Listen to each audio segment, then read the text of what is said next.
হায়াত মৌতের মালিক আল্লাহ, ন্যূনতম সিকিউরিটি নিয়ে চলাও হলো সুন্নাহ। মানে আমরা যে লড়াই নেমেছি, আমার একটা মনে হয় কি, কোনো রাজনীতিবিদের না বাসায় মৃত্যুটা হইতে পারে না, এটা কোনো ভালো মৃত্যু না।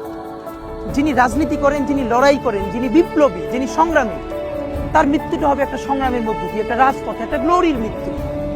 আমি তো ভীষণভাবে প্রত্যাশা করি, আমি ছোটবেলা থেকে এই স্বপ্নটা দেখি, অনেক জায়গায় বলেছি, যে একটা তুমুল মিছিল হচ্ছে অন্যায়ের বিরুদ্ধে, সেই মিছিলের সামনে আমি আছি, কোনো একটা বুলেট এসে আমার বুকটা হয়তো বিদ্ধ করে দিয়েছে, এবং সেই মিছিলে আমি হাসতে হাসতে আমি শহীদ হয়ে গেছি। এবং সবাই যখন মৃত্যুটাকে ভীষণ ভয় পায়, আমি তখন হাসতে হাসতে আল্লাহর কাছে ভীষণ সন্তুষ্টি নিয়ে পৌঁছতে চাই যে আমি একটা ন্যূনতম ওই জীবনটা লিড করতে পারলাম, যে আমি একটা ইনসাফের হাসি নিয়ে আমি আমার আল্লাহর কাছে পৌঁছতে চাই।